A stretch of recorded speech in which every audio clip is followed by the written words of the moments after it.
जिला मुख्यालय अलीराजपुर में आधी रात को हंगामा क्यों बरपा।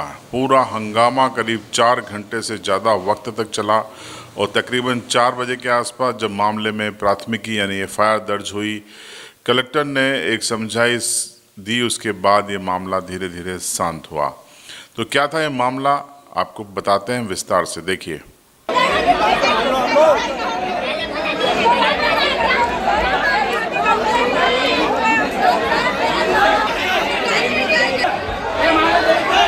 पुलिस से बहस, हुज्जत, झूमा झटकी की ये तस्वीर जिला मुख्यालय अलीराजपुर की है। पूरा मामला ये है कि रात करीब 12 साढ़े 12 बजे के आसपास माली समाज के एक दंपति जामा मस्जिद इलाके के पास से गुजर रहे थे। वहीं पर कुछ अल्पसंख्यक समुदाय के युवकों से उनकी किसी बात को लेकर बहस हुई और आरोप ये है कि अल्पसंख्यक समुदाय के करीब 7 युवकों ने उस दंपति की पिटाई कर दी। आरोप छेड़खानी का भी लगाया गया है। और उसके बाद जब इसकी सूचना उनके परिजनों, पीड़ितों के परिजनों और समाज के लोगों को लगी तो धीरे धीरे सभी लोग इकट्ठा होना शुरू हुए और बाद में हिंदू संगठनों से जुड़े हुए लोग भी उस भीड़ में शामिल हो गए। इस दौरान मौके की नज़ाकत को देखते हुए और बढ़ते तनाव को देखते हुए कलेक्टर और एसपी भी मौके पर पहुंचे और भारी संख्या में फोर्स भी पहुंच गया। भीड़ एक बड़ी संख्या में थी, वो आरोपियों को उनके हवाले करने की मांग कर रही थी। तस्वीरें आप मेरे साइड में देखिए, कुछ हिस्से हमने ब्लर किए हैं, लेकिन ये दिखाना इसलिए ज़रूरी है क्योंकि जिस तरीके का रात को तनाव हुआ था वो हमारे समाज का एक हिस्सा है, इसलिए हम आपको ये तस्वीरें दिखा रहे हैं।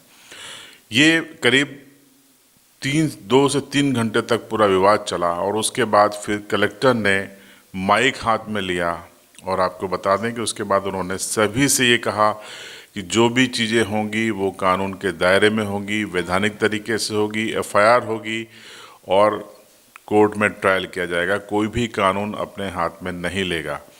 कलेक्टर की इस समझाइश के बाद लोग माने, फिर उसके बाद कोतवाली जाकर मामले में प्राथमिकी दर्ज करवाई गई।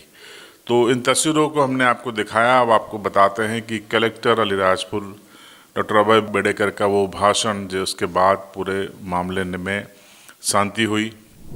तनाव फिलहाल वातावरण में बना हुआ है। आप इस भाषण को सुनिए।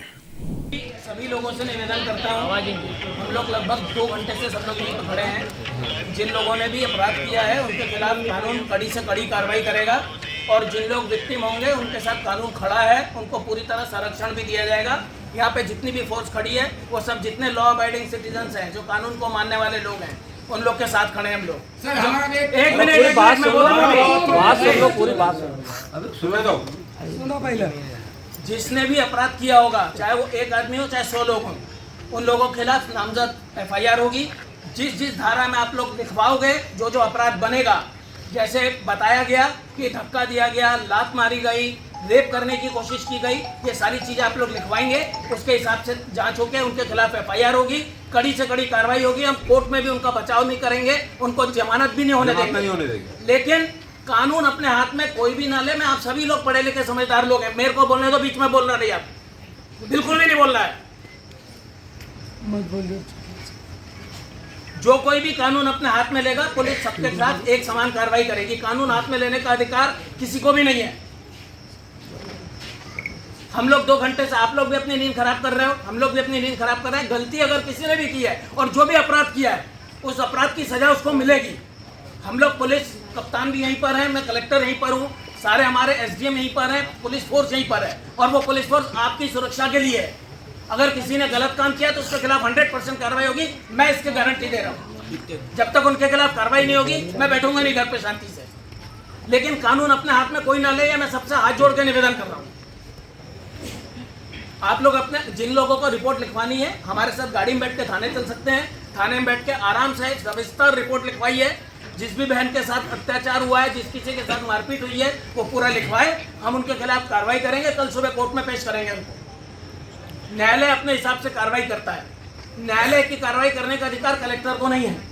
न्यायालय की कार्रवाई करने का अधिकार पुलिस कप्तान को नहीं है। न्यायालय में जब हम पेश करेंगे केस, न्यायाधीश जिस हिसाब से कार्रवाई करेगा उस हिसाब से कार्रवाई होगी। ये आप लोग भी सब समझते हैं।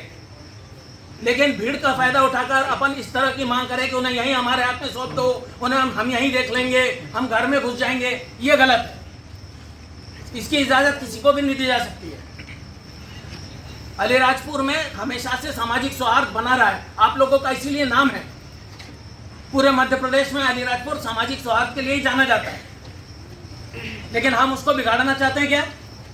नहीं तो सर आप हमको ये बात बोले और उसने घर के आंगने में ऐसा करा था। हम बोल रहे हैं ना, उसके खिलाफ मैं अभी इतनी देर से क्या कह रहा हूँ, जिसने भी गलत काम किया है उसके खिलाफ 100% कार्रवाई होगी और कड़ी से कड़ी कार्रवाई होगी। आप लोग चल के उसके खिलाफ रिपोर्ट लिखवाइए और हम रिपोर्ट, फांसी नहीं मिलती है। अरे रिपोर्ट लिख, अब देखो बेटा ऐसा है ना कि जो अपराध किया होगा वही दंड मिलेगा। जो जिस अपराध का दंड, जो अपराध है, जो दंड कानून की प्रक्रिया में दिया हुआ है वही दंड दिया जा सकता है ना। तो आप लोग जो दंड उसका तजवीज होगा, चोरी का दंड जो है वो है 3 महीने की सजा है, तो वही दंड हो सकता है। अपन चोरी के कारण किसी को फांसी तो नहीं चढ़ा सकते हैं ना। कानून की किताब में जो दंड दिया है वही होगा। उदाहरण दे रहे हैं, बता रहे हैं। मैं आपको समझाने की कोशिश कर रहा हूं कि जो दंड प्रक्रिया में लिखा है वही हम कर सकते हैं। हम कानून को हिसाब से चलेंगे। आप लोगों से भी निवेदन है, कानून का पालन करिए।